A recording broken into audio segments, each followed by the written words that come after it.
Bueno, empecé a grabar.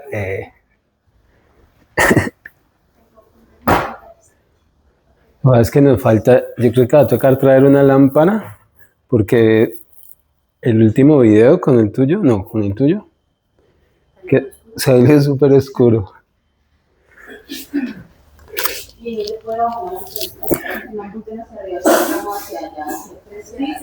Sí, también sería esa.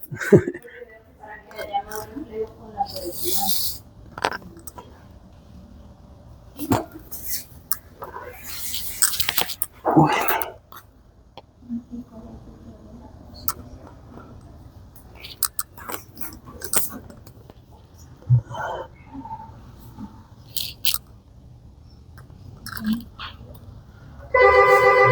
Me asustó.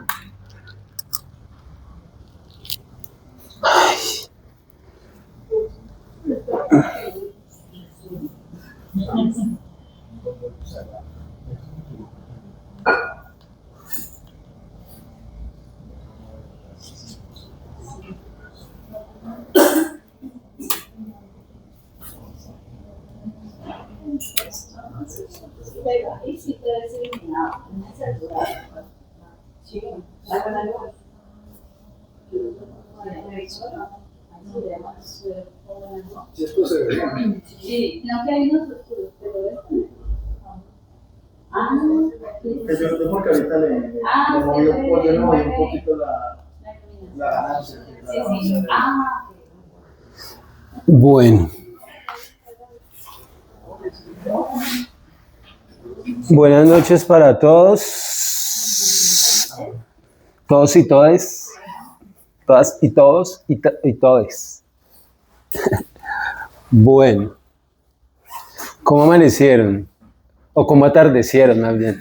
Estamos en la tarde-noche. Joana, llegaste. ¿Cómo te fue con el trancón? Muy bien.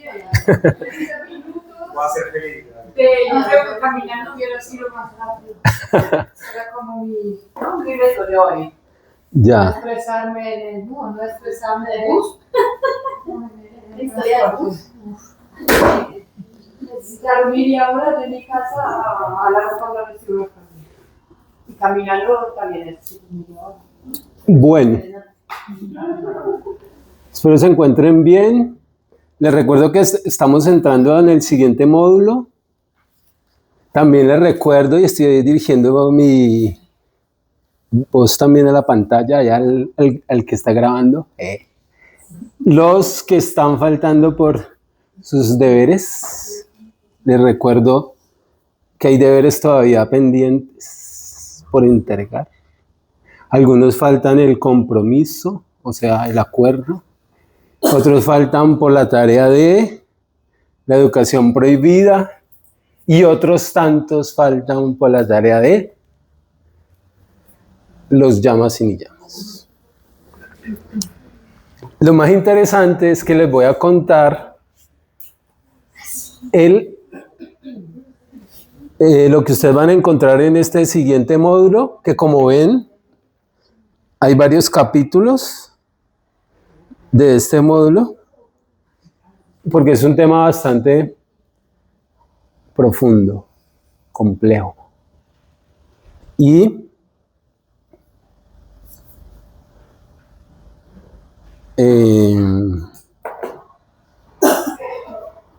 contarles también que aquí van a haber tareas ya no tan, van a ser más divertidas, porque tienen que ver con pintar, entre otras. Bien. Entonces, les cuento la siguiente programación, siguientes anuncios. Número 1, ya ustedes hablaron con Jorge, referente a los ajustes que vamos a tener en relación con las clases de aeroyoga. Bien. Entonces, vamos a acomodar el horario, entonces ustedes van a recibir nuevamente en sus correos un nuevo horario, pues por las modificaciones que vamos a hacer, tanto de aeroyoga, que van a ser los sábados, Y también tenemos cambios en el retiro. Vamos a pasar por petición de algunos. Nosotros consentimos a los. Vamos a hacer cambio entonces del retiro del 16 al 23 de junio. Entonces eso también va a estar reflejado en el nuevo cronograma. 3. Sí. ¿De junio? Sí, es junio. O sea, julio, perdón. Sí, en julio 16 estaba programado el retiro. En agosto. ¿Agosto? Ah. Agosto 16. Eso. Entonces, como es Petronio, vamos a mover allá el flow. Entonces, va a ser para el siguiente fin de semana. O sea, el 23 de agosto. Ya nos hicieron, de hecho, ya presentamos la petición al lugar, a uno de los lugares que tenemos visto, y ya nos hicieron la cotización, ya les estaremos contando. Entonces van a haber cambios en eso, en el cronograma, para que lo tengan en cuenta. Ahora, el día de hoy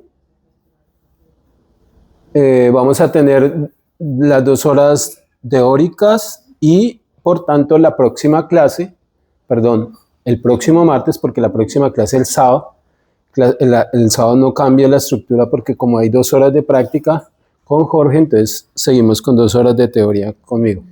Entonces la próxima clase, o sea, el próximo martes sí sería práctica conmigo.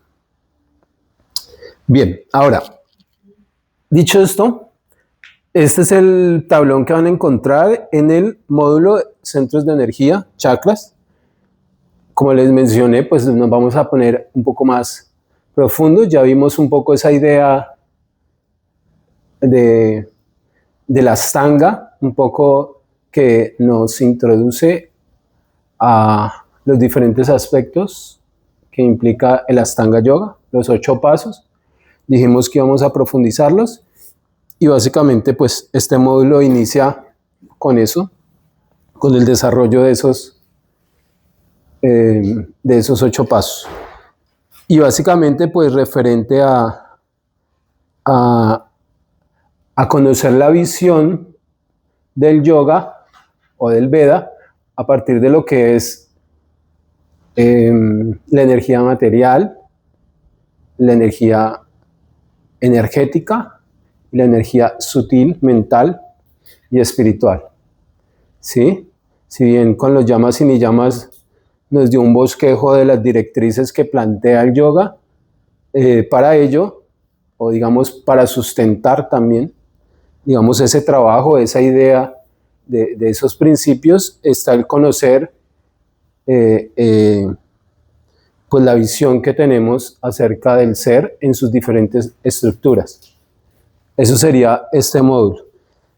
Y pues como ven, hay diferentes capítulos. El primer capítulo tiene que ver con las 5 coberturas, que en el video de el Día Internacional de Yoga ustedes pudieron tener ahí un abrebocas de lo que eran los pancha koshas. Después ven esta, que es una tarea. En realidad no es tarea como tal, es un ejercicio de práctica de los 5 cuerpos. Entonces es bastante simple, no es tan compleja pues como... Después viene este capítulo de mundos internos y mundos externos. La idea es que ese capítulo pues básicamente es en relación a un video completo de 2 horas que titula Mundos internos y mundos externos, y allí básicamente está dividido en 4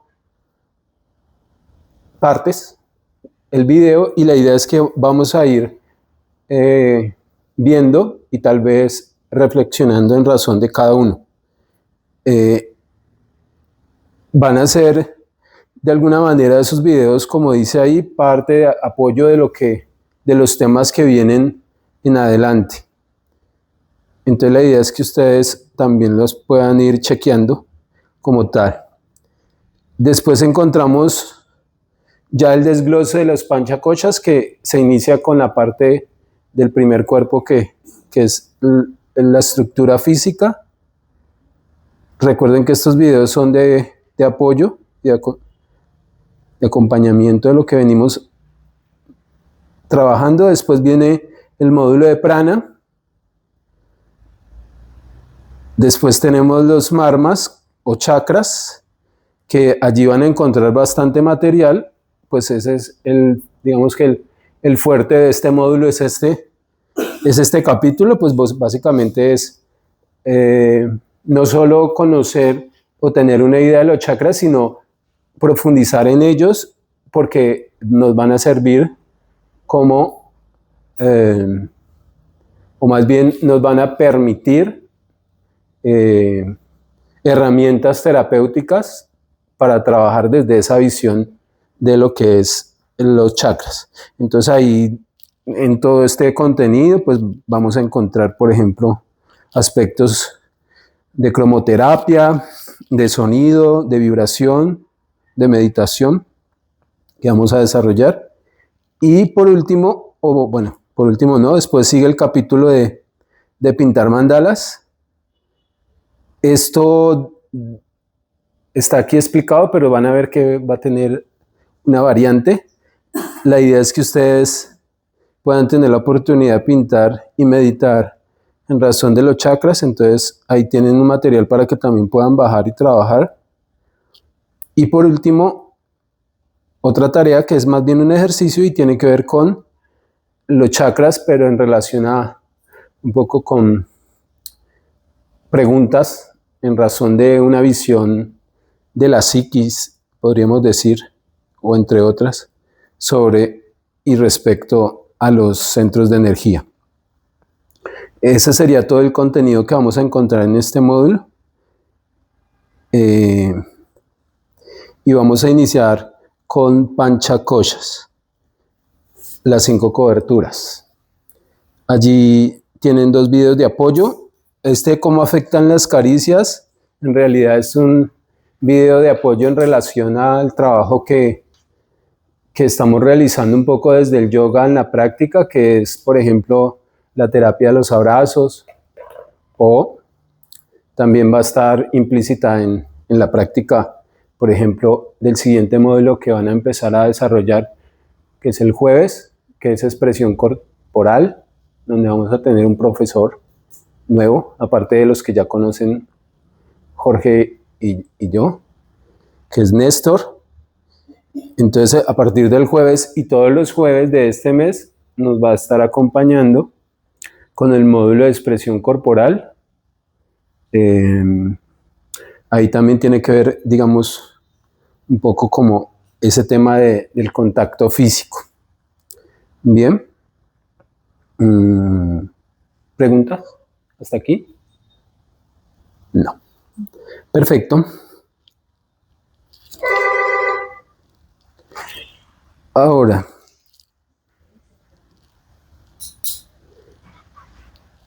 yo creo que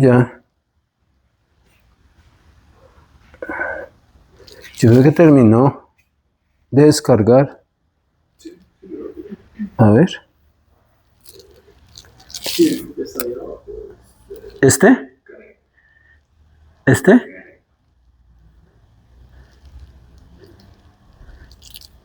Sí.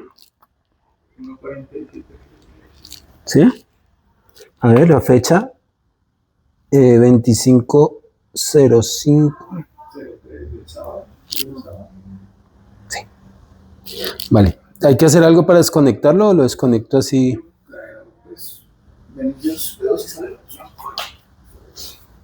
Aquí. Hay una opción. No. Pues con la señorita también la busqué y no salió. Listo. Gracias. Bien. ¿Sí? Ay, venga. Sí, es que a veces cierran con las 2 llaves. Pero yo las tenía ahora.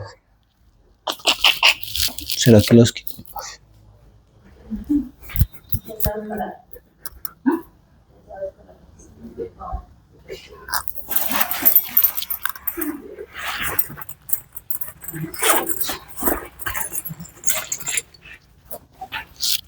Ven si quiere yo abro, que está, le hace suave porque está como delicada esa chapa. Esta creo que es primero la de arriba para quitar y ya la otra no es necesaria.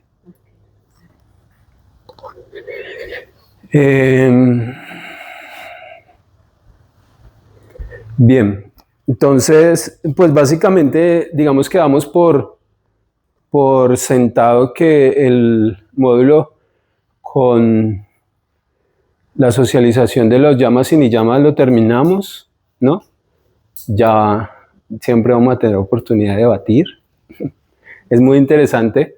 De hecho, yo invito siempre a eso, a que se vuelva un espacio de discusión donde todos aporten desde su sentir, porque así también aprendemos, ¿no? Interiorizamos un poco más. Entonces vamos a dedicar unos minutos a cerrar el capítulo o bueno, cerrarlo no porque también va a tener tela hacia adelante, pero básicamente pues cada tarea se socializa, entonces estaríamos socializando la tarea de la educación prohibida, ¿vale?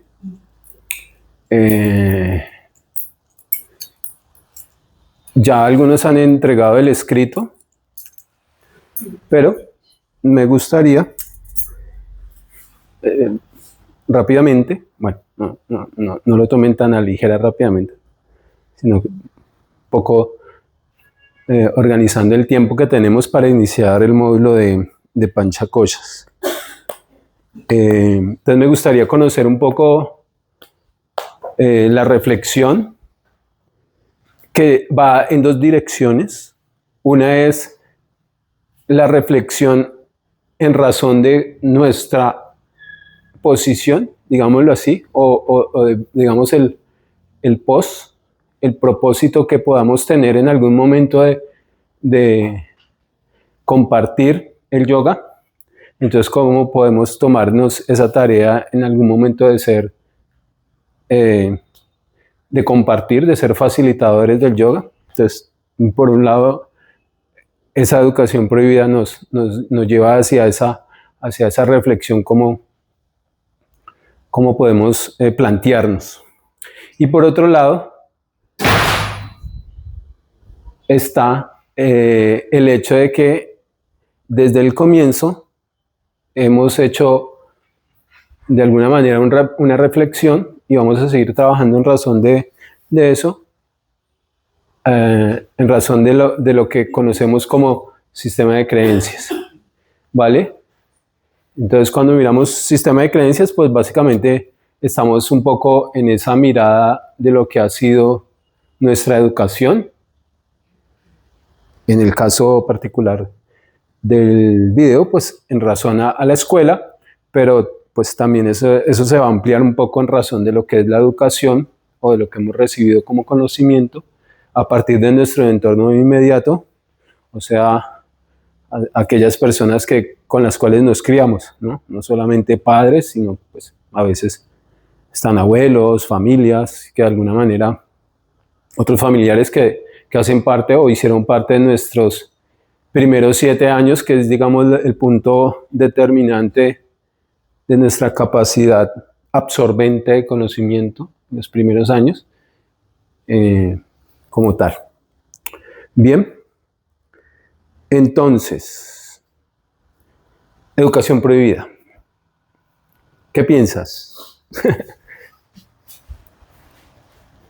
Tendrá que, básicamente, como para resumir. Sí, para resumir. Lo que entendí es como simplemente el despertar de estar como no hay algo que no sistema. Simplemente explorar otro tipo de conocimientos, de cosas aparte pues, de lo que nos han impuesto, que han simplemente como obligado a vivir y a estudiar. Pero sí, es como Básicamente eso.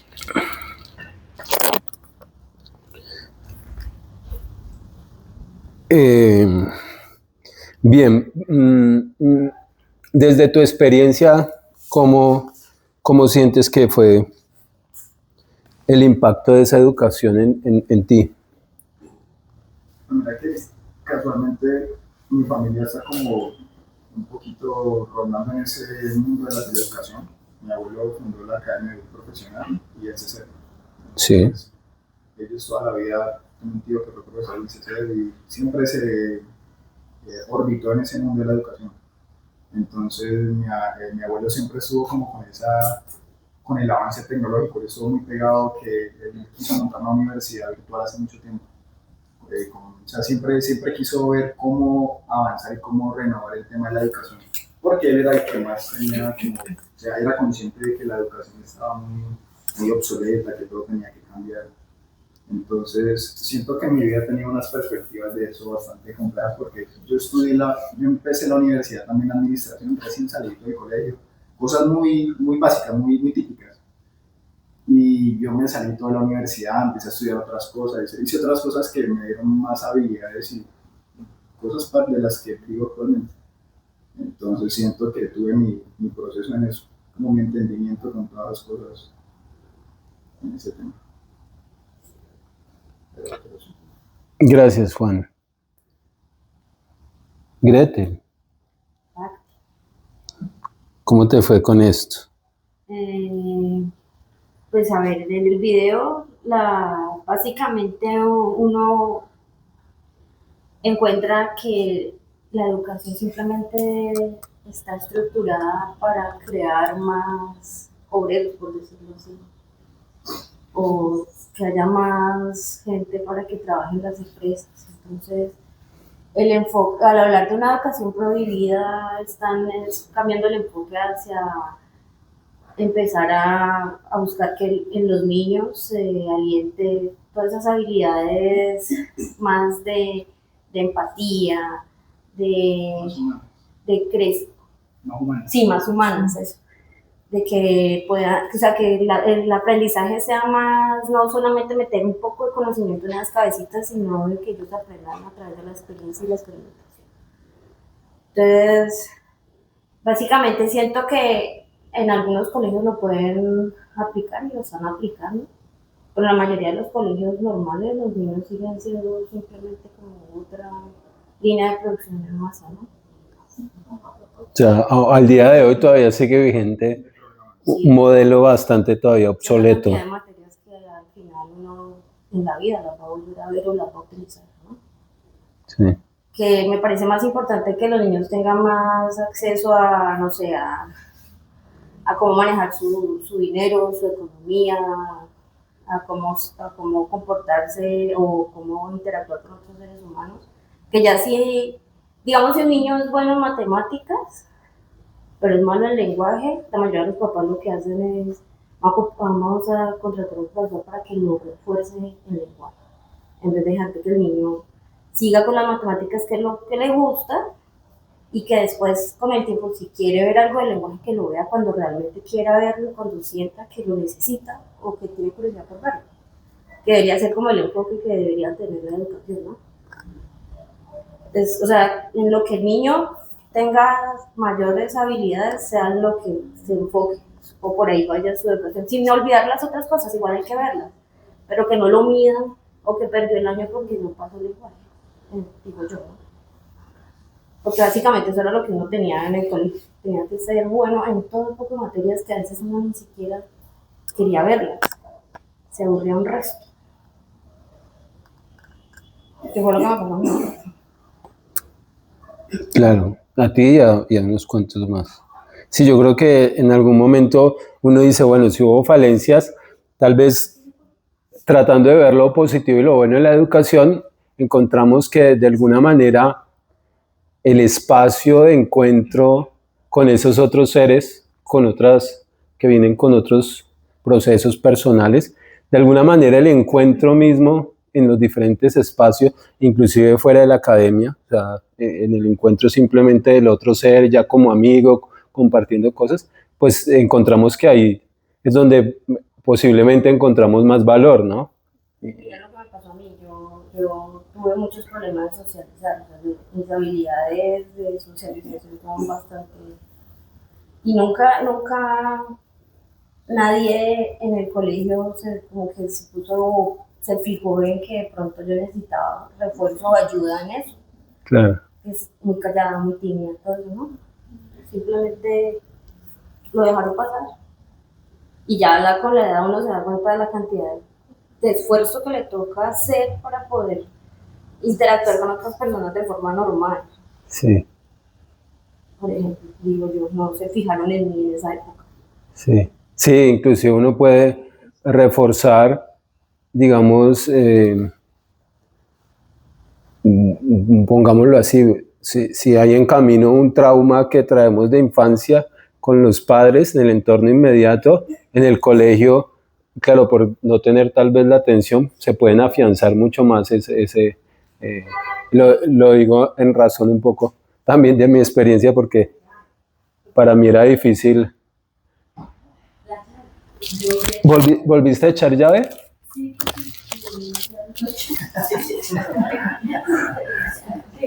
No, dejen sin llave. Este creo que es la de arriba y le quitas. Suave porque creo que está delicada la chapa. Por favor. ¿Qué estaba diciendo?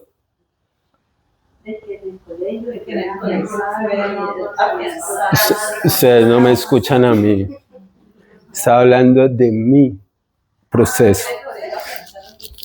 Sí, eso estaba diciendo.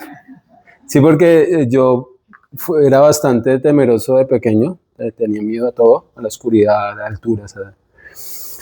Y de alguna manera, cuando me obligaban a hacer cosas, por ejemplo, salir en público, de todo eso, se me afianzaba mucho más el vértigo de hablar en público. Yo básicamente aprendí a hablar en público, fue con los devotos. Cuando me subían a los buses, nosotros hacíamos viajeros en todo Colombia. Y pues básicamente en esa época el fuerte era nosotros predicar a través de las instituciones públicas, o sea, colegios y demás. Hola. Pero en gran medida eran los buses vendiendo incienso y revistas de conocimiento como el yoga y la cocina. Entonces prácticamente a mí me obligaron a subirme a los buses a hablar. Y entonces era perder el miedo. Entonces esa fue mi mayor escuela. Es como criar un tigre en cautiverio y soltarlo a la Ajá, pero a la fuerza. Pero eso ya fue como a los 21 años que yo empecé, digamos, como ese. Porque mientras estaba en el colegio, una exposición para mí eran 10 minutos, 15 minutos, ya yo sabiendo que iba a salir, y entonces yo me ponía muy nervioso, y entonces me ponía morado, y me ponía a sudar, y tartamudeaba, y bueno, era una cosa que terminaba diciendo hasta cosas que no eran, porque se me cruzaban los cables del nerviosismo. Entonces creo que muchos de mis bloqueos se afianzaron un poquito más, inclusive por cosas a veces como el bullying, cosas que hacen que se le afiancen a uno o tengan más eco esos traumas, ¿no? Como tal. Sigamos. Ya les seguiré contando mis traumas. Cuéntanos, Andrea. Okay, pues, o sea, todos vamos a lo mismo, y es el tema de que o sea, vamos al colegio y todos pasamos por casi los mismos traumas, las mismas situaciones, y hoy en día podemos reconocer de que eso no lo era todo, de que esa educación quizás no fue la mejor que tuvimos, no nos prestaron esa atención en esa época. Entonces ahora nosotros podemos tener el control de mirar si es eso, si eso está bien, si eso está mal, y corregirlo. O sea, me queda como esa reflexión de corregirlo y ya, con mis futuros hijos o con mi familia, etcétera. No sé. Entonces, esa es mi opinión acerca de eso. Perfecto. Manon.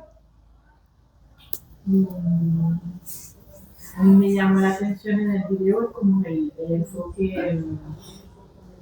en la autonomía y como la agencia de los estudiantes en su aprendizaje. O sea, que no sea un proceso pasivo, sino que ellos realmente pues participen, pero más allá de participar es como que también el ritmo en el que estudian se adapta, hacer como, pues no tener como clases por edad, sino por, no sé, distintos parámetros, como, pero insistiendo mucho en lo que, pues también lo que el estudiante, aunque sea niño, puede hacer, puede aportar.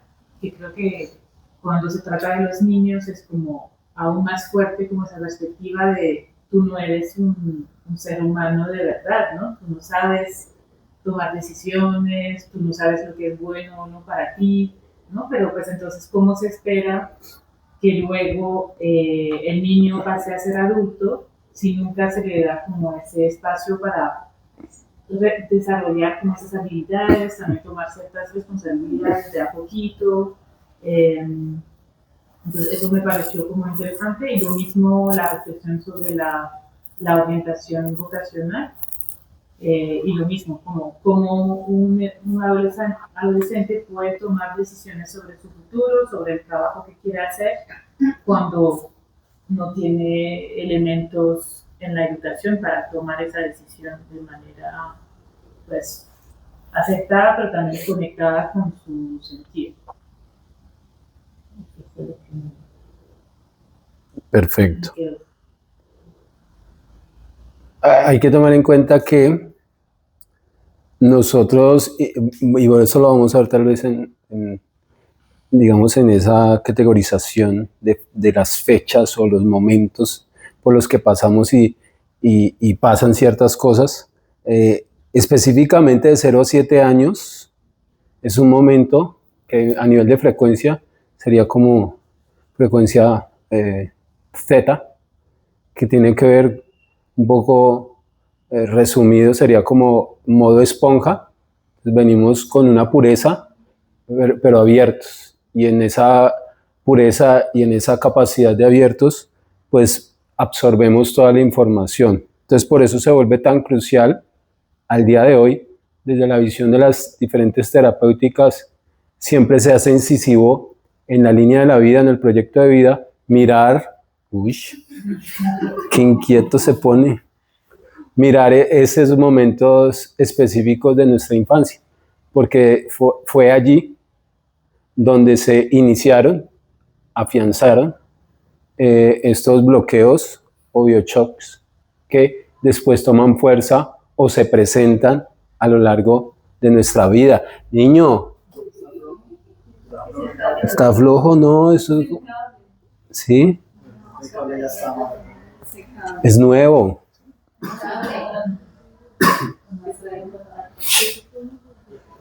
Entonces, eso va a ser un referente en cuanto a mirar precisamente qué pasó en esos momentos de nuestra vida, qué información recogimos, porque el grueso de nuestro sistema de creencias va a estar allí, digamos, en el fuerte de lo que hemos absorbido, recogido, recibido como información. Entonces, parte de la reflexión que estamos haciendo es precisamente eso, ¿no? Como esa educación de nuestros primeros años en el colegio o en la escuela, pues tuvo una incidencia como tal en nuestra vida. ¿Quién sigue? Loira. Pues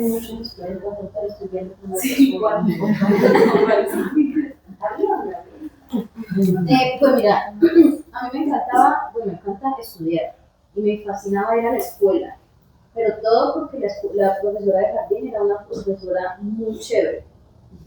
¿En qué sentido chévere? Que nos enseñaba las cosas de una manera diferente. Pues claro que eso lo aprendí después, ¿no? cuando ya llegó la profesora típica que no nos enseñaba las cosas tan chéveres.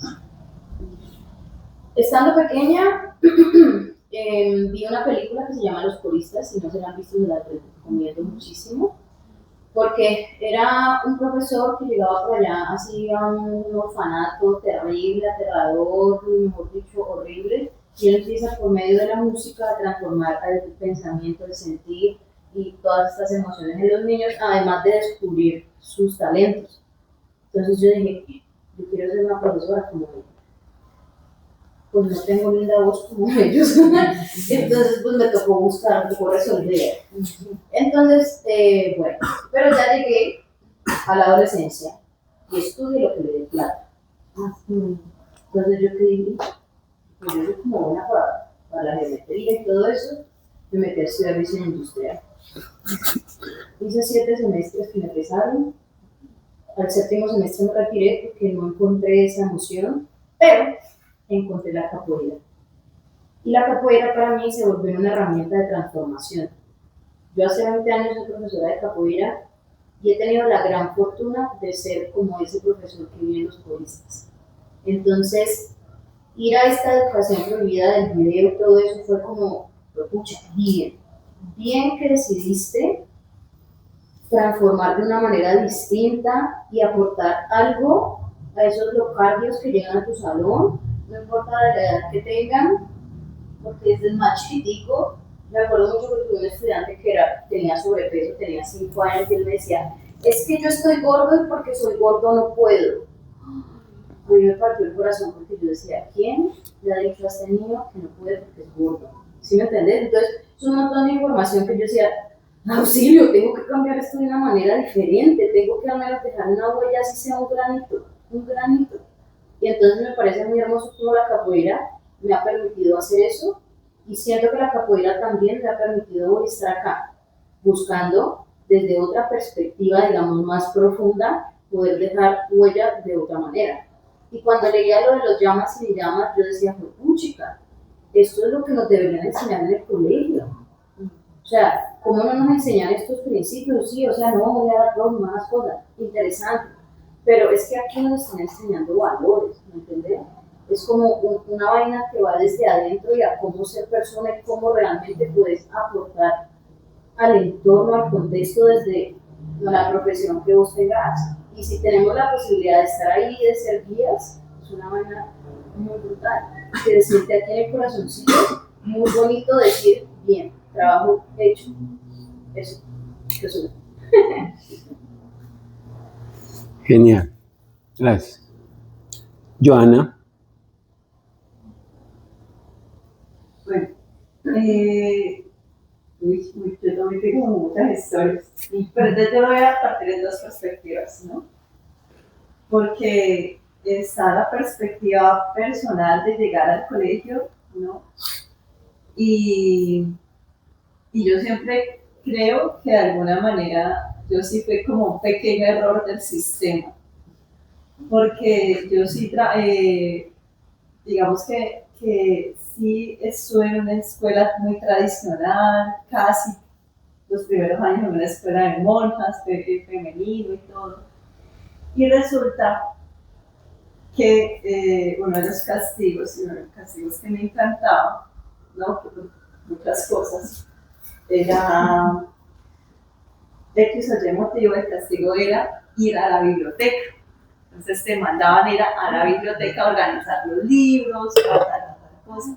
Y resulta que yo trabajaba en San José haciendo cosas. Entonces, yo, de alguna manera, como a mí me encantaban los libros de chiquita, pues claro, me fascinaba quedarme en la biblioteca. Entonces siempre consumía libros y yo siempre pensé que mi vida iba a ser en la biblioteca.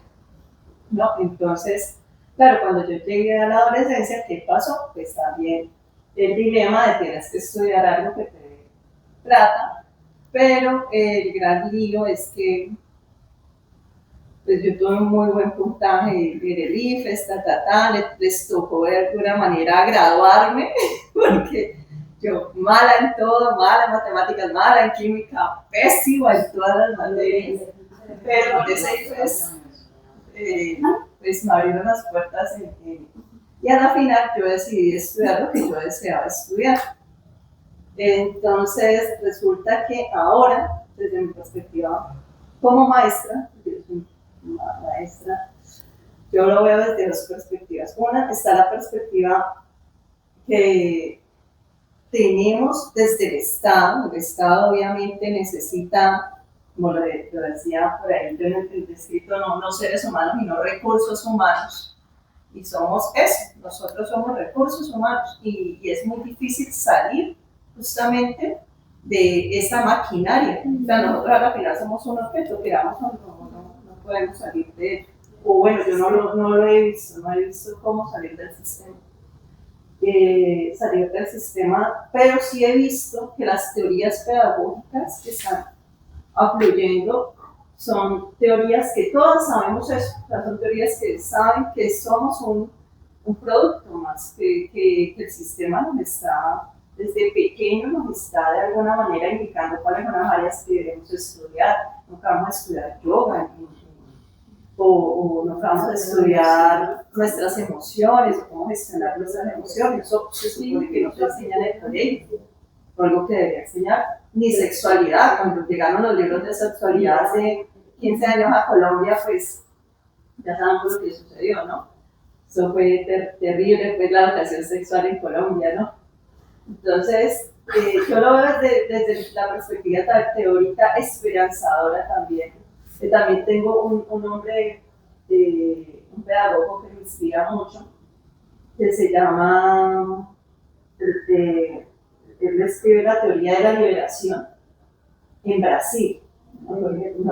Paulo Freire. Entonces, Paulo Freire hace una revolución educativa brutal en Brasil. Y justamente la revolución es es una enseñanza en donde todos podemos aprender del otro, ¿no?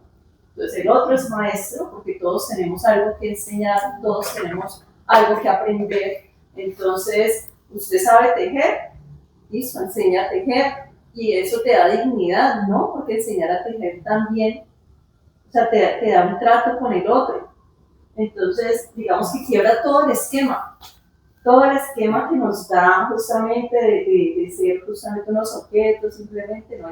Él quiebra todo ese esquema. Me encanta la revolución que hace Paulo Freire en Brasil. Y entonces cuando yo trato de hacer lo mismo en el salón, pues es muy difícil porque estoy en un colegio oficial, pues con un horario muy también al estilo Skinner, ¿no? Suena el timbre y vamos, o sea, ya empezamos a babear prácticamente, ¿no? Ya vamos a descanso. Entonces, sí, es como que esa mirada, o sea, es como que por una parte tengo la esperanza de que individualmente sí se puede, pero que globalmente es una trampa. Entonces, eso es lo que me dejó la reflexión de la educación prohibida. Muchas gracias, Joana. Sara.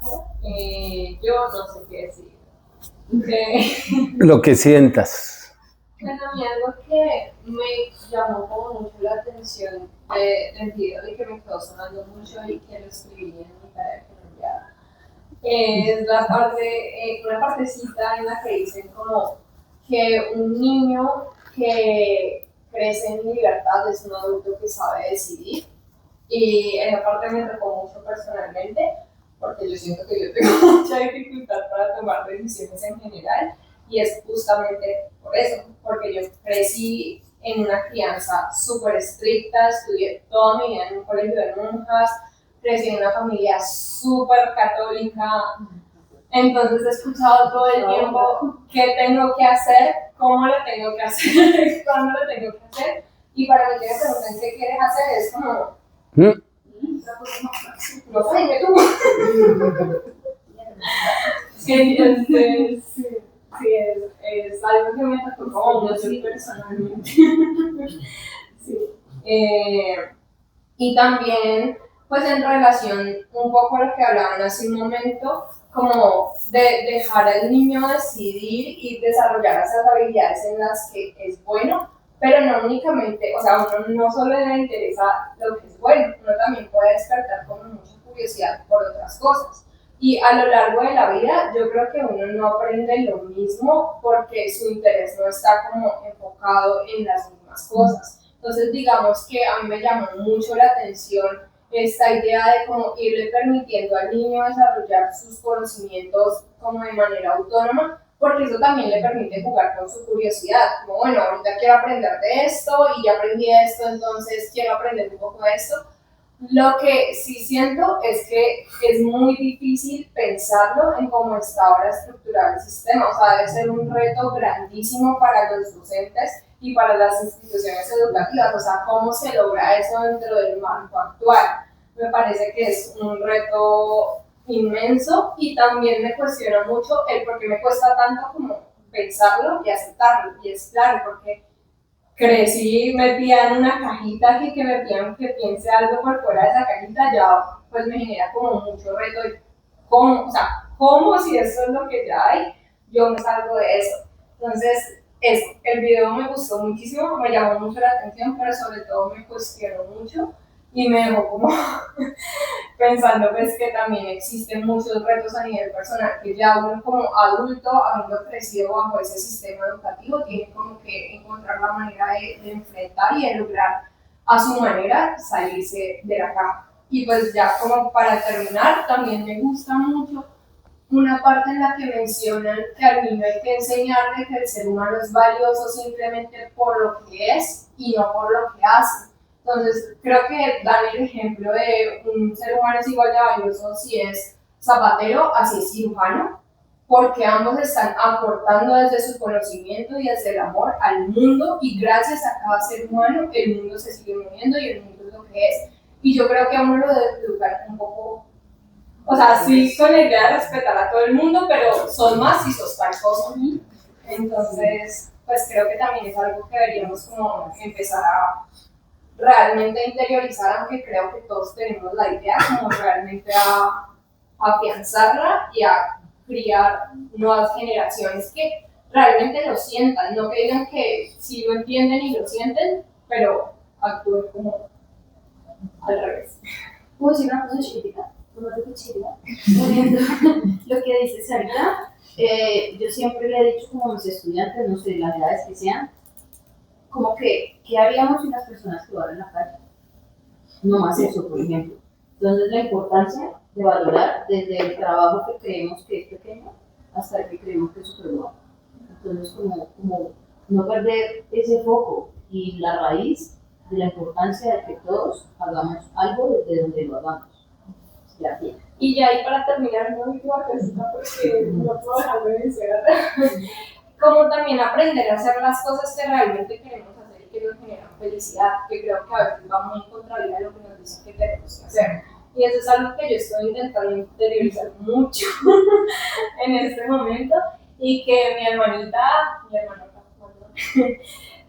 no está aquí, como que me dice mucho. Ella aquí estudió 2 carreras, la carrera que tiene mi mamá, la carrera que tiene mi papá, y ella ahorita me dice como, Sari, yo ya hice todo para hacer feliz a todo el mundo, y yo en este momento, ella está en el país, está en Canadá, y yo en este momento estoy en Canadá, trabajando en un restaurante como mesera. Todo el mundo me dice como, pero ¿cómo así? ¿Habías conseguido trabajo? ¿Por qué renunciaste? Y yo estoy lo más feliz que soy. Con mi trabajo. Entonces, sí, como que eso también me parece bonito y es algo que estoy intentando trabajar. Muchas gracias. Mi abuelo, que fue dueño de la universidad, él decía, así vaya usted a barrer la calle, pero que sea el mejor. O sea, nos decía, usted tiene que decir, no, nosotros nos decíamos, así usted vaya a barrer la calle, pero que sea el mejor. Así nos decía. Claro. Aunque a veces esa idea de que nos imponen de buscar ser el mejor, va un poco en razón también de esa idea de que el ser mejor implica ser mejor que el otro. Entonces, un poco, como mencionan en el video, ahí se crea un poco la idea de competencia, donde compito es por eso, por destacarme, porque al destacarme voy a tener tal vez más oportunidades o me van a reconocer más, ¿cierto? Y eso también es importante reflexionarlo. Se llama Pensamiento Mágico Pendejo, de Odilio Peirón, dura 15 minutos, donde él habla de, ¿y qué pasa si yo quiero ser el número 4? ¿Por qué tengo que ser el número 1? Sí, Quiero sí, ser el sí. número 4, es divertido, vean si eso va a ser muy interesante. Bien, muchas gracias. Andrea. Bueno, ya han dicho varias cosas, pero pues con el video, yo trabajo también, donde trabaja Joana, en un colegio, yo no soy docente, pero yo observo, yo analizo y yo estoy pendiente de todo. Porque tengo 2 hijos, pues yo crié ya 2 hijos, gracias a Dios, ya grandes, que los respeto porque son emocionalmente mucho más que yo. O sea, yo no sé qué hice, pero son caraditos, tranquilos. Pues de hecho, Jorge siempre dijo que pensaba que mi hija iba a ser, ella lo quería hacer, pero ella ahorita está viviendo en Alemania, entonces no pudo. Pero ella dice que en cualquier momento lo va a hacer este profesor, es que ella fue la que me motiva mucho, los dos me motivan. Pero pues en el colegio yo miro los videos y pues a mí me queda como a veces, como una vez te digo, todo el sistema, estamos todos dentro del sistema, todos venimos de allá, de alguna manera tengo algunos que nos animan, o sea, yo quiero hacer lo que yo quiero, no lo que me diga, tal cosa, pero yo veo cantidad de profes y entonces digo, y si un profe que no maneja sus emociones, que no tolera nada, que ¿cómo va a tener un niño de preescolar? O sea, en los primeros 7 años, si la profe es desequilibrada, o sea, yo me caigo. O sea, ¿cómo empieza ese niño? Y he visto cosas, entonces digo uno, o sea, si los mismos profes, o sea, el sistema tampoco se preocupa por el profesor.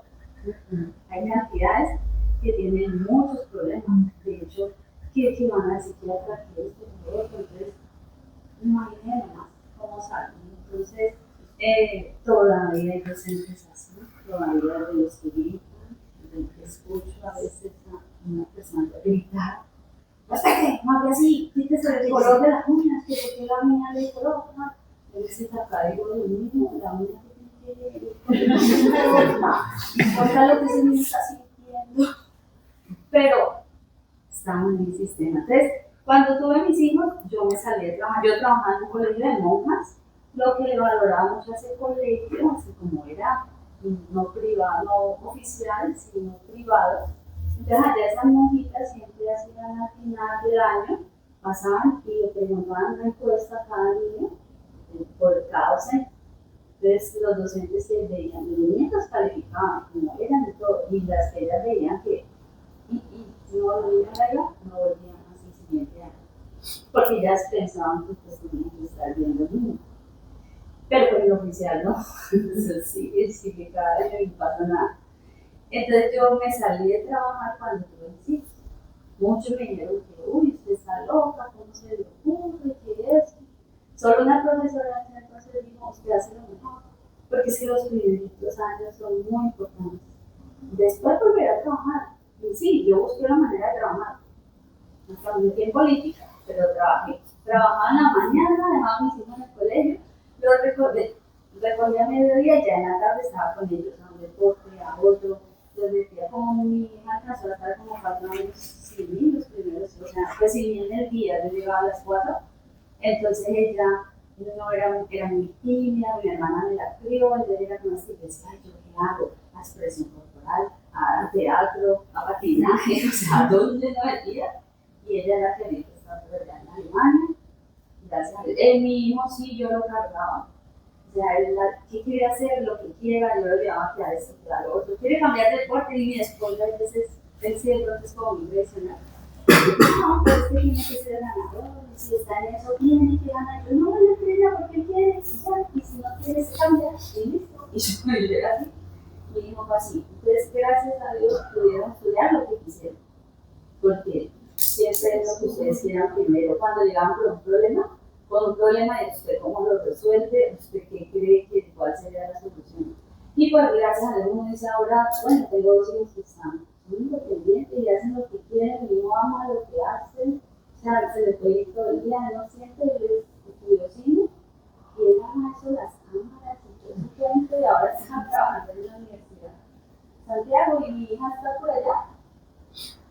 En ese momento ya terminó la maestría y está así, dice, estoy desempleada, pues sí, feliz. Le gustó Alemania, pero va a ver si sí, ella obviamente va a seguir, si no en el doctorado, ya en el trabajo, pero me dice, si no, mamá, voy a un restaurante, pero estoy contenta, estoy bien. Entonces, lo importante para mí es que sea feliz y que sean buenas personas. Entonces, pero sí me preocupa en el sistema, o sea, cómo están también. A ver. Gracias, André. Camilo. Yo diría que en mi caso me pasaba como al revés de lo que pasaba a Joana. Y que tengo inteligencia matemática muy marcada. Y en cambio la otra no tanto. Mi educación tanto en mi casa como en el colegio fue súper tradicional. No era tan estricta, pero era bastante tradicional. Yo siento que en ese caso me favorecía. No teníamos muchas cosas como de arte, de música, no. Pero ahora me doy cuenta que siempre tuve el interés, pero nunca lo desarrollé, precisamente por eso. Y al mismo tiempo pensaba que, digamos, tal vez como a mí me favorecía y me iba súper bien en el colegio, porque tenía ese tipo de inteligencia, seguramente los otros que estudian conmigo, que era completamente al revés, seguramente lo sufría todo el día, ¿no? Otra vez. Y yo en cambio era feliz, a mí me gustaba, me gusta todavía, y es algo que me favorece hacer. Pero nunca desarrollé el otro porque el colegio pues, no se preocupaba por eso. Entonces, por ejemplo, ahorita digamos, en el mundo que tenemos de expresión corporal, es reto, tanto reto lo hace. Pero al mismo tiempo genera como ese, como, bueno, pues intentemos eso que nunca intenté, que nunca hice. Y al mismo tiempo de ver el video, yo creo que también por esa educación tan tradicional que tuve, veía y decía, cuando decían como no, esa retórica que hay de que estudie para ser alguien, para tener un título y demás, de que es que todos esos conocimientos y esas cosas, para que sea algo, como que de cierta manera había algo en mi cabeza que decía como, tiene razón, uno no va a estudiar. Pero entonces decían, no, eso no es realmente importante, sino cómo se siente el niño, cómo se siente, cómo interactúa con los demás. Pero entonces como que hay un choque así como pensando, no, estoy súper alienado. Y es exactamente como me dieron que pensar en ese aspecto, como que era un choque entre lo que tal vez como que el corazón siente que sí, pero lo importante es cómo uno se siente. Y al final, a pesar de que yo disfrutaba muchísimo el colegio, tanto lo que veía, siento que al final la mayoría de cosas que yo recuerdo del colegio era todo lo que molestaba en el colegio, mis compañeros, los buenos profesores, los malos, o sea, como esa parte más blanda que realmente lo duro, a pesar de que mi lógica hacía más con el colegio. Muchas gracias, Camilo.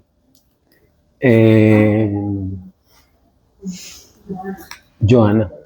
Sí, bueno, Jorge ya sabe que, si yo hubiera podido hablar sobre este tema como 4 horas, Sí. puede ser que viste salieron creo que 28 minutos, porque es como, este tema es como, no sé, me está muy seria, ¿sabes? Soy profe y estoy pensando mucho en la educación como un poco más experimental, no tan tradicional, y por eso tengo un poco lo mismo como tú. Yo creo que veo todo este tema como, claro, desde mi perspectiva, sobre todo de profe, ¿no? Porque,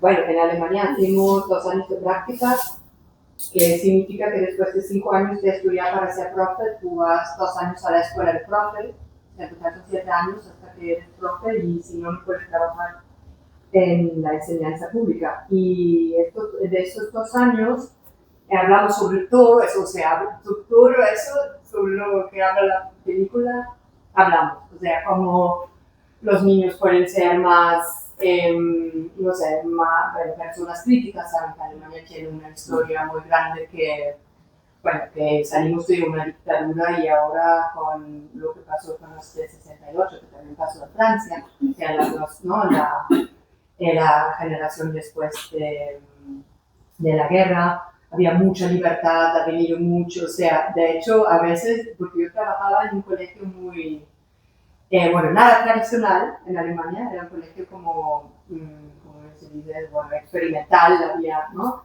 Y era muy divertido porque mis compañeros, que ahora ya están jubilados, se quejaron de la nueva generación, que era yo también, porque pensaba que soy muy inocente abierta, y yo, los nuevos ya vienen con todo eso de tradicional, ¿qué pasa? O sea, era muy divertido porque yo era la conservadora en este colegio, porque querían enseñar sin notas, o sea, todo eso lo hicieron, tenía compañeros que no dieron notas.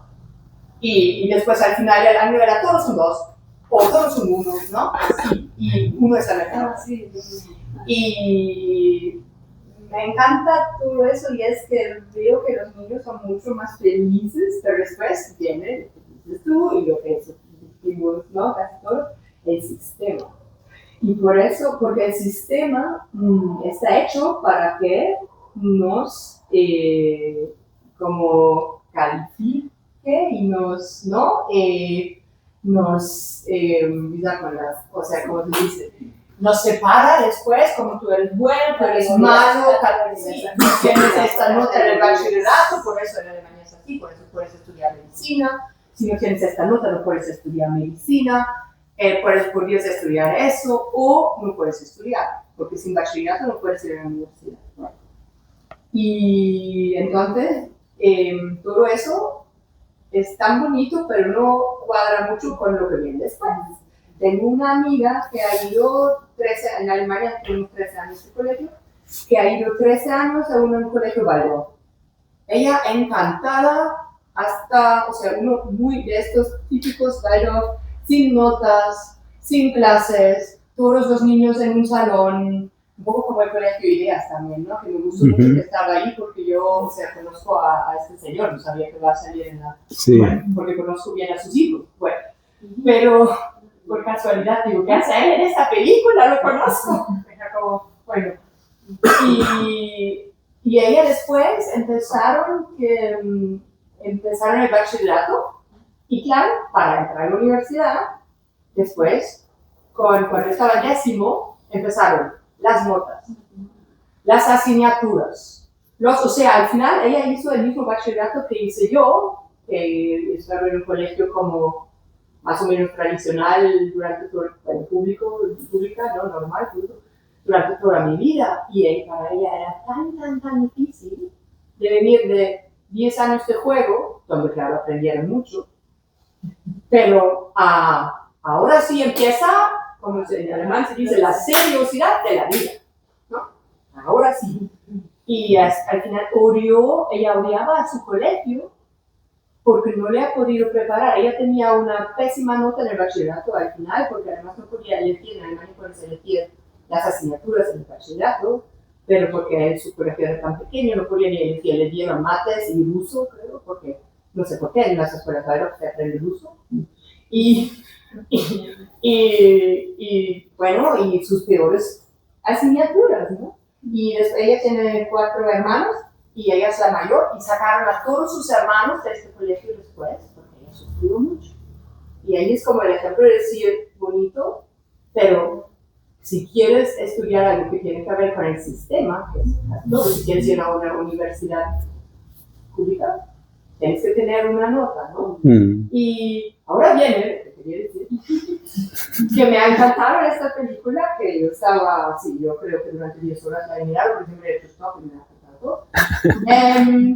Porque eso ahí salió como una clave, porque es como, sí que se puede cambiar el mundo, me gustó mucho, no es el sistema, podemos cambiar el sistema, y cada uno puede cambiar el sistema, no es decir, el sistema es así que hacemos en el colegio, ¿no? Y había una, que trabaja en el colegio, vale, además una española creo que dijo que los profes siempre se tienen que preguntar ¿para qué estoy educando? ¿Para la sociedad dura o para desarrollar una mente crítica? Y si yo desarrollo en mis clases, que nadie me lo va a prohibir, en las notas, una mente crítica, primero los chicos pueden elegir más lo que quieren hacer en su vida y pueden, ¿no?, ser más felices, esperemos, porque yo no digo cómo tienen que ser las cosas, porque eliges tú, y además, así no educas para el sistema. Y hasta cuando salen muchos estudiantes con mente crítica, quizás algún día se cambia el sistema. Y esta idea me ha encantado, porque siempre dije, y era como, no, o sea, es muy lógico, ya está ahí, y de hecho lo hacemos cada día.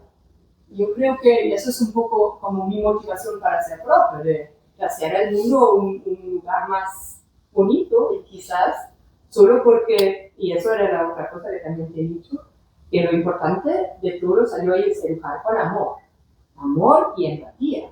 Yo he pensado, si siempre, y otro señor ha dicho, y después ha llorado además el señor, en la película, si queremos una sociedad diferente, lo único que tenemos que hacer es amar a los niños para que ellos aprendan a amar a los otros y el conocimiento va a venir solo.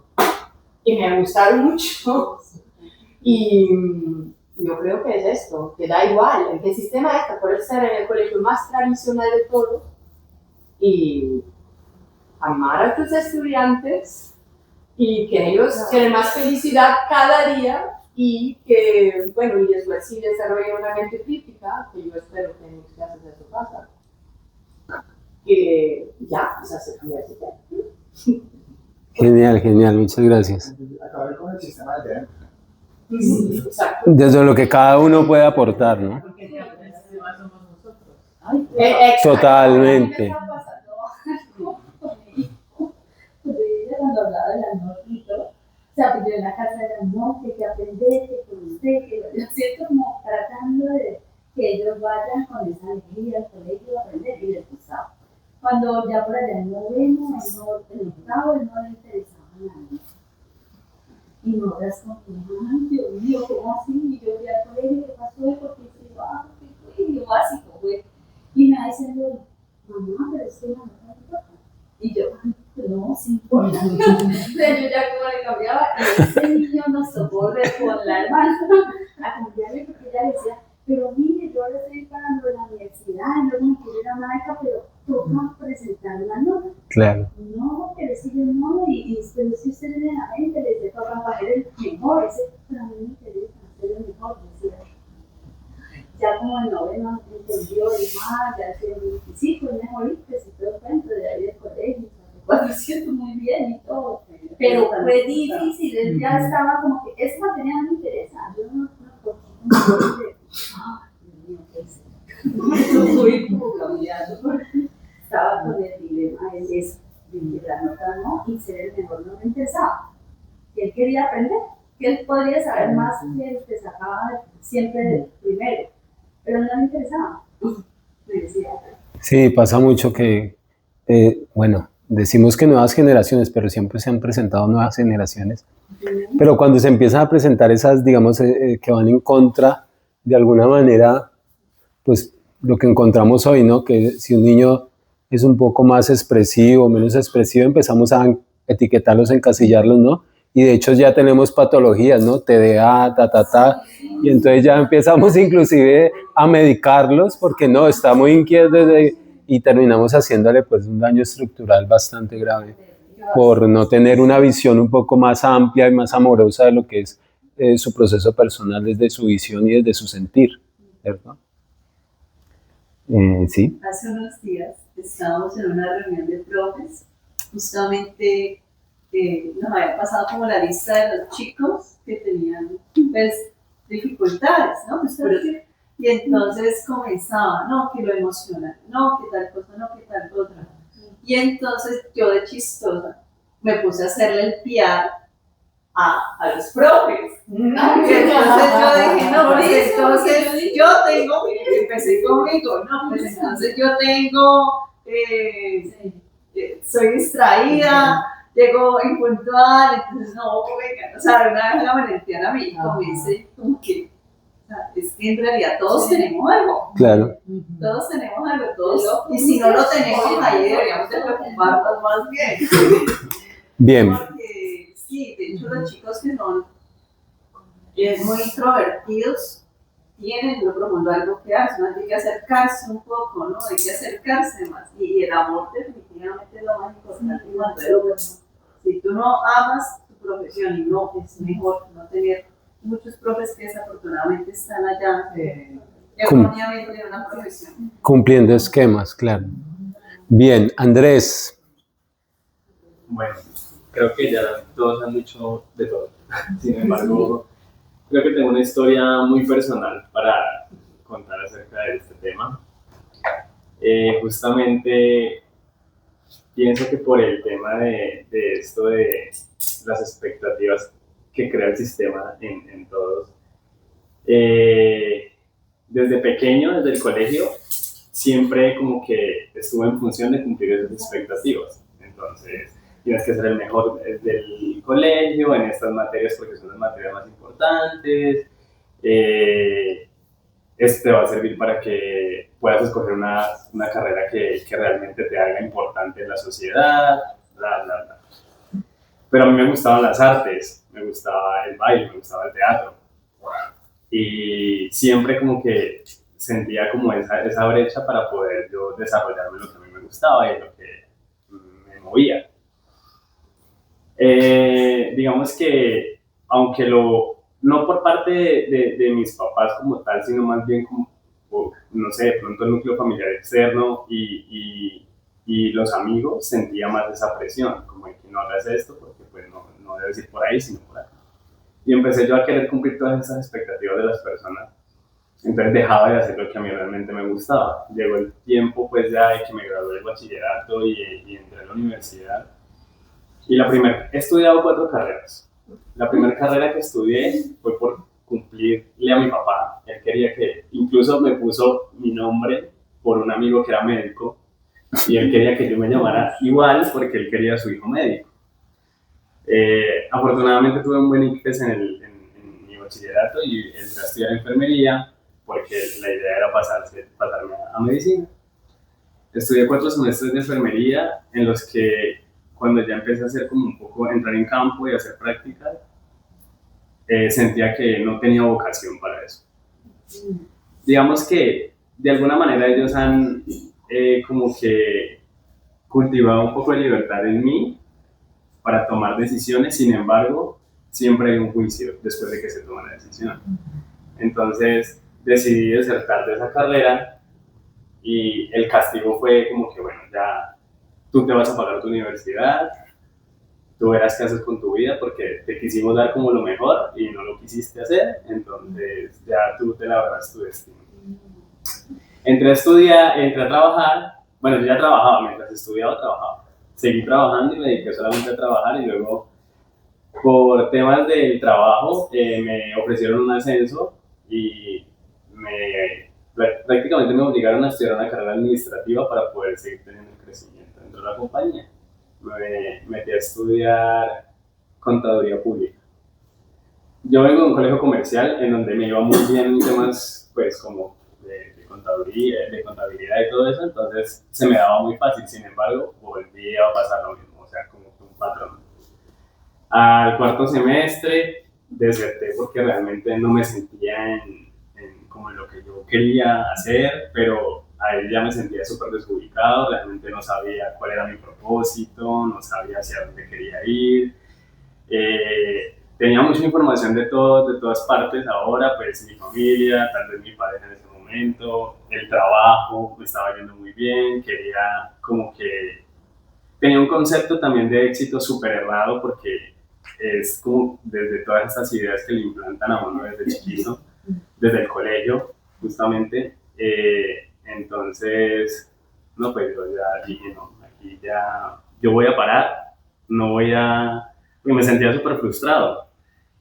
Incluso yo considero que es una de mis grandes heridas de infancia, la insuficiencia, justamente por el tema académico y por el tema profesional, porque siempre mis amigos y como mi contexto social me presionaban a como que vos tenés mucho potencial, pues entonces estudia, no sé, administración, no teatro, o sea, ¿por qué teatro? No sé qué, yo no, pues no sé, no sé, lenguas, me encantan también las lenguas. Quisiera también poder como no sé, hacer algo que realmente me haga sentir a mí bien, no a los demás. Bueno, luego estudié química industrial. Estudié química industrial en esa búsqueda loca de saber qué era lo que yo quería hacer, con qué sentía afinidad, pero que no, o sea, que pudiera como que sentir esa validación por los demás. Tampoco pasó nada con la química industrial. Aprendí mucho porque de todas las carreras que he estudiado he aprendido muchísimo. La verdad es que siempre absorbo y me quedo con todas esas cosas, pero seguía sintiéndome igual de insuficiente, igual de frustrado, igual de todo. O sea, perdido, más perdido que nunca. Ya tenía yo que unos 23 años de edad y yo, Dios mío, ¿qué estoy haciendo con mi vida? me dediqué a seguir trabajando y dije, voy a trabajar, no voy a tratar de estudiar nada más. Y ahí en una compañía en donde pues tal vez sí sentía como más afinidad con lo que estaba haciendo, trabajé en una multinacional de retail de moda y también pues como que me gustaba un poco en ese momento todo ese tema.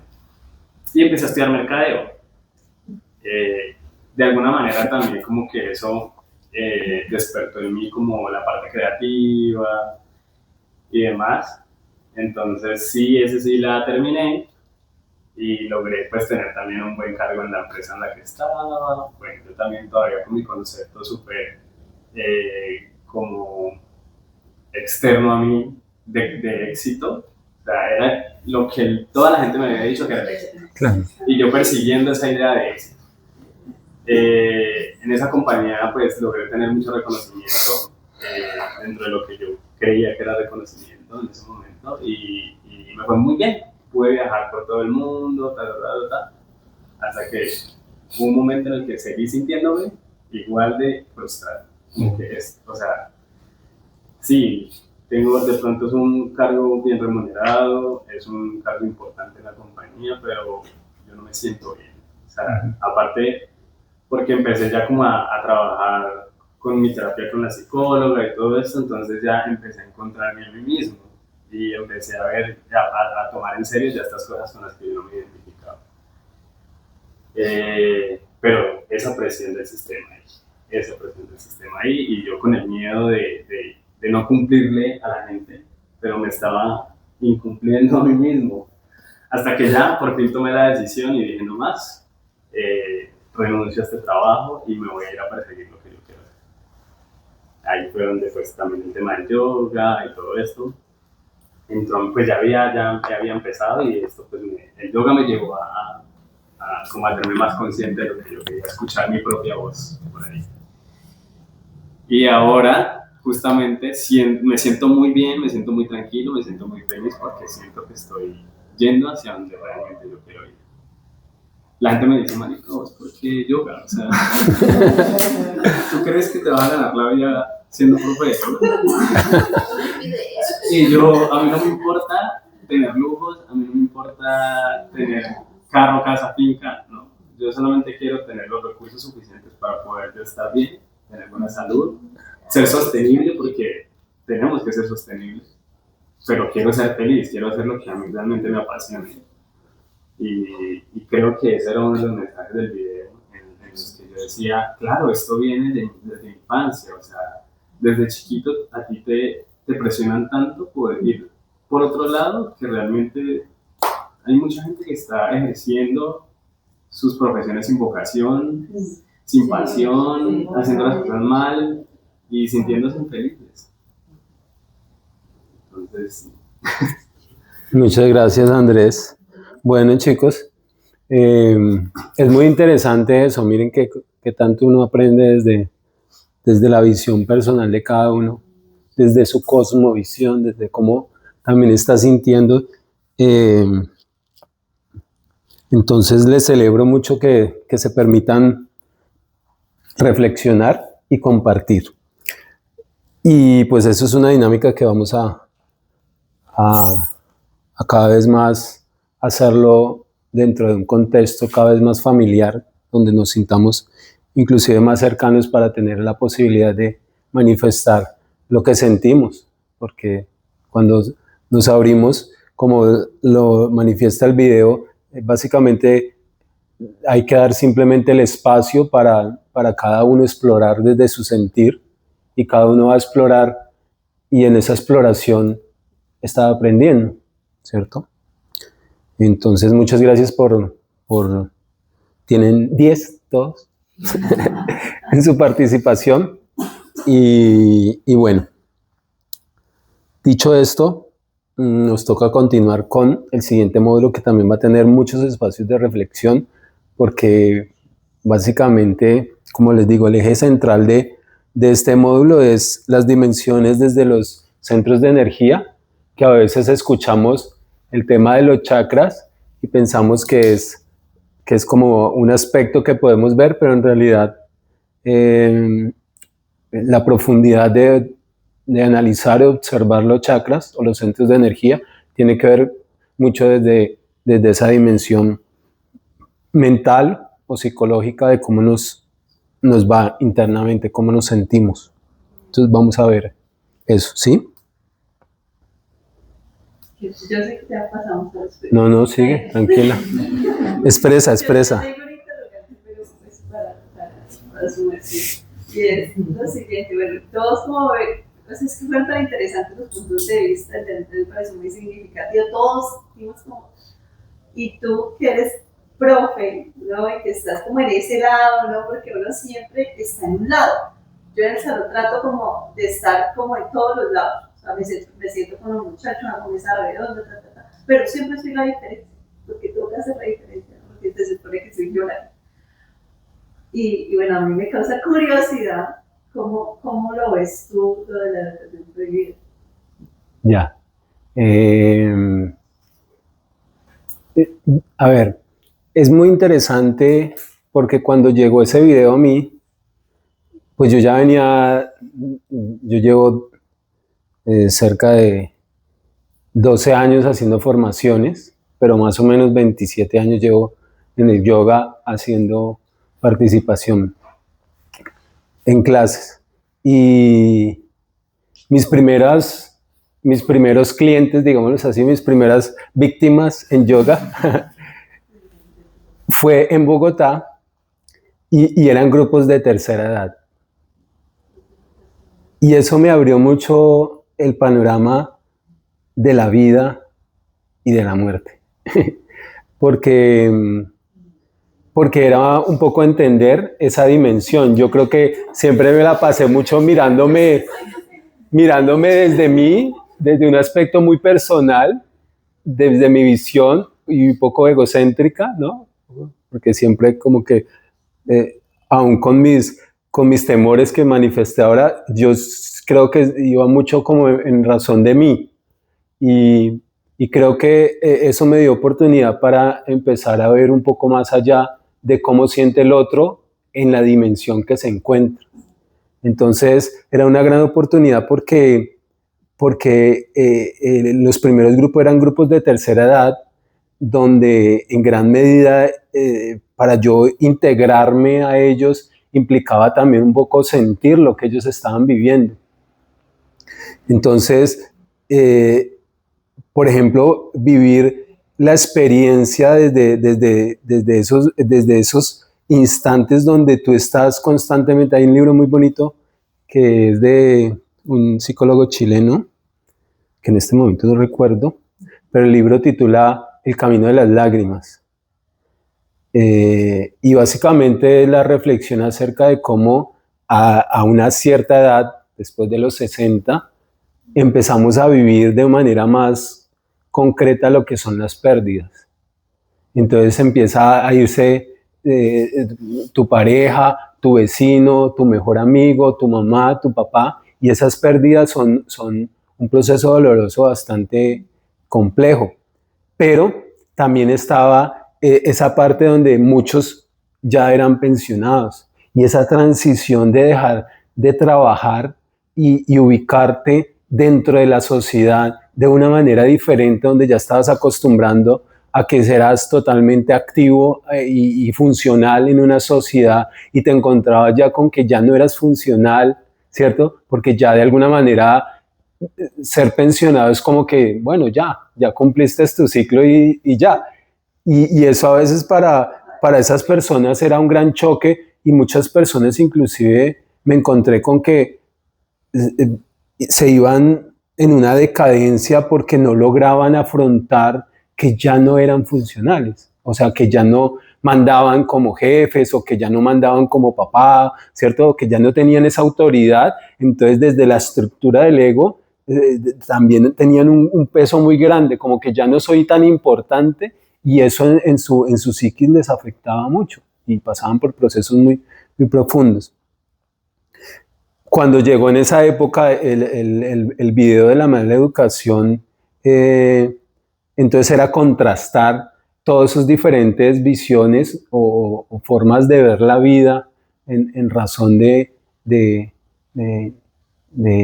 de cómo al yo poder tener esas diferentes visiones en diferentes momentos de la vida, me permitían a mí, de alguna manera, poder también facilitar procesos en los que lo que yo pretendiera precisamente eso, compartir un conocimiento. Y pues yo venía de ser monje, o sea, yo viví 5 años como monje, y entonces en la tradición inicial, pues obviamente vivimos por procesos en los que posiblemente pasamos por momentos muy dogmáticos, entonces yo me encontraba con que todavía tenía una estructura muy dogmática, no solo desde el proceso religioso que yo estaba viviendo, sino también de la educación que yo había vivido. Que si bien yo había estudiado en colegios oficiales, pues era ese esquema tradicional en el que de alguna manera, de manera personal, a mí la escuela fue un poco traumática. Yo era supremamente temeroso, miedoso, y mi mamá me dejaba en la escuela y para mí era una tragedia. O sea, yo quedaba llorando en la escuela porque la separación, o sea, era algo muy complejo. Entonces, de alguna manera, ese sufrimiento que sufrí y pues estar en la escuela me implicaba ese reto de que como era temeroso, entonces no podía exponer, no podía hablar bien, no me podía expresar, tenía una cantidad digamos, de traumas que se me afianzaban en la escuela y pues posteriormente en el colegio, porque en el colegio también pasé por procesos de bullying donde yo era así el niño cara bonita, todo juiciosito, pero a la vez frente a los pocos hombres, porque estudié en un colegio comercial donde eran 30 mujeres y 10 hombres, pues yo era como el menos masculino, ¿no? El menos así macho. Entonces también sufría de cierto bullying que de alguna manera también generaba procesos en mí bastante complejos. Entonces todo eso era como un punto de partida para mí desde mi vivencia y desde lo que yo veía, porque siempre me interesó y creo que en la universidad fue donde empecé a despertar esa idea de que me iba muy bien compartiendo. Ya después con los devotos se afianzó porque, como mencioné ahora, si yo no podía hablar en público, me subían a un bus y hablé y distribuye incienso y revista. Entonces, de alguna manera me lancé.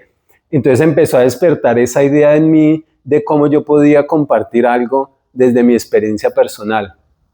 Entonces siempre partí desde esa idea de cómo desde mi experiencia personal yo podría ser un agente de cambio frente a los otros, ¿no? También desde mi mundo imaginario, porque también pasé por un momento complejo de entenderme y de no ubicarme en el mundo. Entonces pasaron eventos en mi familia, que fue la muerte de mi abuelo, que murió de una manera muy compleja, que mi tía se ahorcó y al tiempo mi abuelo también se ahorcó. Entonces yo tenía 13 años y eso para mí marcó mucho. Entonces pasé por un proceso psicológico como muy complejo, en el que no comprendía mucho ni siquiera mi posición en el mundo, no me entendía porque me sentía muy complejo.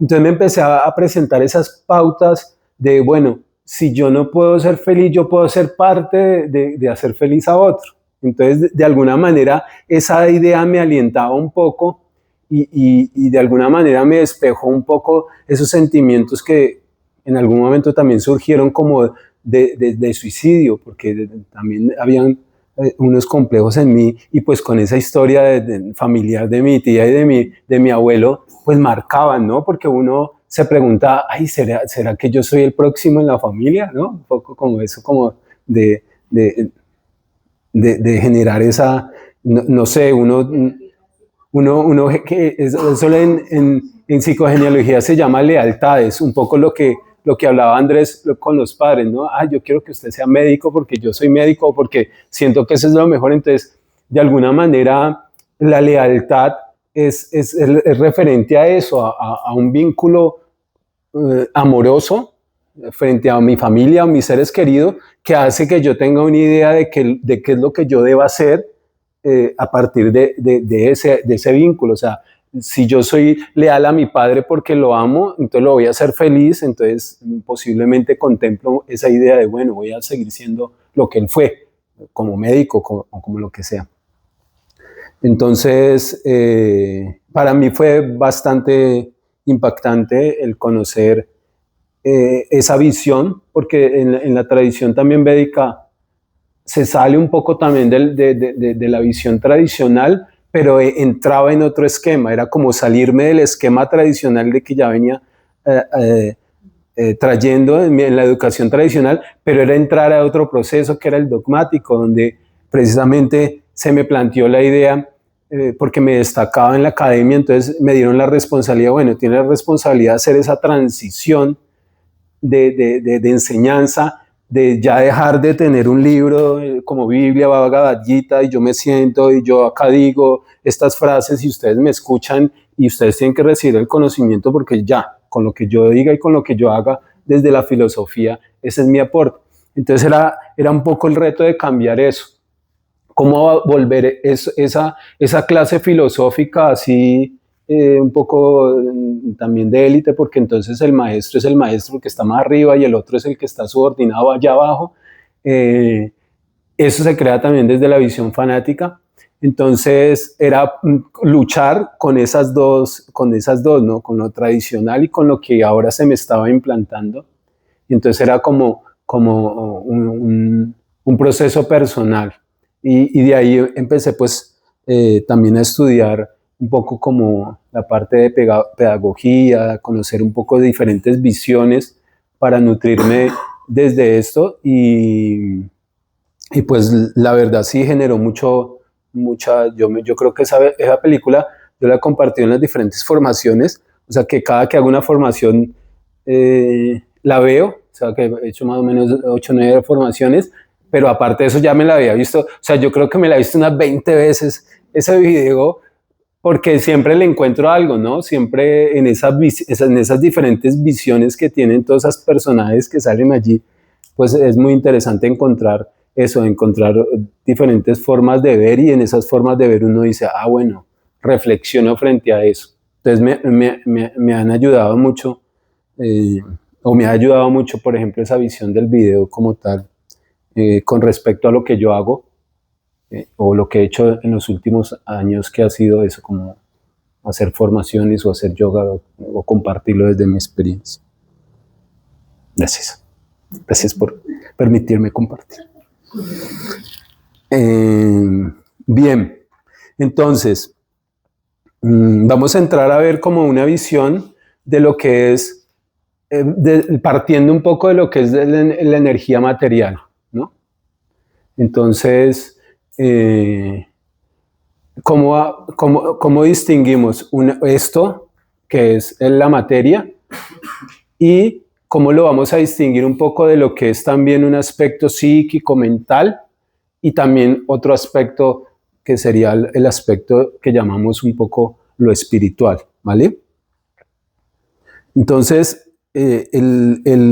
los 5 koshas nos hablan de 5 envolturas, que serían 5 aspectos que están intrínsecamente aquí manifestados en lo que soy yo hoy como individuo, como unidad, ¿cierto? Entonces, la idea es que cada uno de estos 5 cuerpos también están desarrollados a lo largo de la formación, ¿bien? Por ejemplo, el caso de Annamaya Kosha hace referencia concretamente a la primera estructura, viéndose y reconociéndose en cuanto a cómo nosotros como alma, desde la visión del Veda, somos pues como, digamos, un aspecto efímero y sutil de energía que encarna en una forma de vida, ¿cierto? Entonces, en esa encarnación de este cuerpo, yo tengo una oportunidad de manifestarme. Pero entonces, esa manifestación va a estar condicionada por este cuerpo, por lo que me permite este cuerpo y por lo que yo traigo también de información de lo que soy como el alma o como individuo. Entonces, Annamaya Kosha, que sería viéndolo desde una capa externa, digámoslo así, por decirlo, porque en realidad no habría un orden, poder decir desde dónde parte. Podríamos decir que parte desde el punto de la esencia, porque sobre todas las cosas somos más esencia que forma, ¿cierto? O en orden de importancia, digámoslo también, podríamos decir que la importancia de lo que somos está más allá de la forma, o sea, está en la esencia. Pero viéndolo desde ese proceso, entonces yo encarno y tomo este cuerpo. Entonces, en ese primer cuerpo, voy a reconocer que ese cuerpo está formado por 5 elementos, ¿cierto? Y esos elementos los vamos a analizar porque son la base estructural de toda la materia. O sea, toda la materia está compuesta por esos 5 elementos, y no solo a la luz de los Vedas, sino que vamos a encontrar que a la luz de filosofías como el Tao, o como los chamanes, o como otras culturas, inclusive la egipcia, también nos hablan de que hay una estructura de elementos que son los elementos fundantes de todo lo que conocemos como materia. ¿Bien? Si bien podríamos en detalle mirarlos, podríamos ver también cómo al día de hoy se equiparan a estudios modernos de lo que sería a partir de la física cuántica, la biología molecular o la química cuántica también, donde claramente tenemos, digamos, atisbos de lo que son esos 5 elementos fundantes de toda la materia. Entonces va a ser muy importante tener en cuenta esos 5 elementos, porque al analizarlos o al reflexionar de cada uno de ellos, vamos a tener también una idea clara de qué es toda la materia, ¿cierto? Entonces vamos a tener la oportunidad de encontrarle, digamos, las cualidades a cada uno de estos elementos, que serían los 5 elementos fundantes. Entonces en esa primera mirada del Annamaya Kosha nos encontramos como que es este cuerpo o es esta materia, donde vamos a encontrar que todo lo que conocemos como materia están implícitos esos 5 elementos.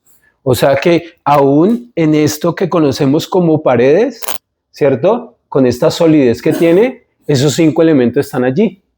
Inclusive si lo miramos en retrospectiva, cuando vemos la construcción de una casa, vemos cómo van a estar esos ingredientes, ¿no? El agua va a estar allí presente, que ya en esta presentación yo logro decir, bueno, no lo veo, ¿cierto?